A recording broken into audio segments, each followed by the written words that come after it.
In response to calls made by thousands of Guyanese who found themselves in dire situations outside of Guyana, subsequent to the closure of both the Chedijagan International and Eugene F. Krai airports on March 18, the National COVID-19 Task Force first gave approval for 129 repatriates to return to Guyana from Miami on June 6. Since then, several chartered flights followed. The last flight, which landed at the Chedijagan International Airport on July 1, saw the return of 67 Guyanese from Miami via Eastern Airlines. Chairman of the Guyana Civil Aviation Authority, Lieutenant Colonel retired Larry London, during a virtual media conference on Saturday, disclosed that the first chartered flight out of Toronto is expected to arrive later this week. Since we've started, there have been 3 flights out of Miami, 2 from New York, 1 from Port of Spain, Barbados, and we are about to do 1 out of Toronto on the 9th.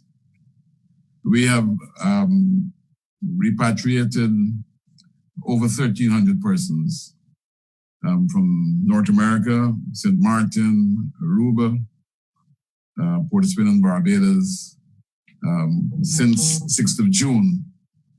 And like I said, on the 9th of July, we are doing the first flight out of Toronto. Colonel London reminded that as part of the controlled re-entry protocols, repatriates are mandated to present negative results of their polymerase chain reaction PCR tests to local health care experts upon arrival. The health experts would then cross-check the results before persons are placed on the mandatory 7 days home quarantine. While the home quarantine requires repatriates to remain within the confines of their homes for 7 days, there are exceptions for persons living in overcrowded households. If you are living in a household with multiple residents, it is not safe during that 7-day period for you to be with them.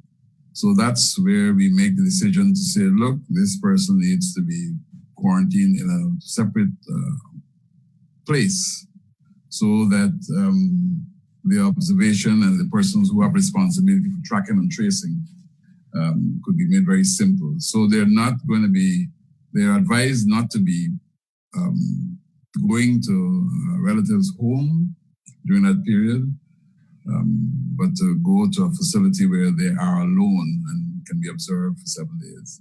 On Wednesday last, Director General of the Guyana Civil Aviation Authority, Egbert Field, announced that the airports will not proceed into Phase 2 of the 4-phase reopening plan due to the surging number of COVID-19 cases locally and in North America. This means that limited repatriation flights will continue, even as a new date is being decided for the complete reopening of the airports, depending on the COVID-19 situation. Colonel London also informed of a proposed flight slated for the 3rd week of July. On the 14th and the 15th of July, we will be operating a flight from Miami into Georgetown, and on that same day, the flight goes back up to New York and comes from New York on the 15th and back to Miami on that very day.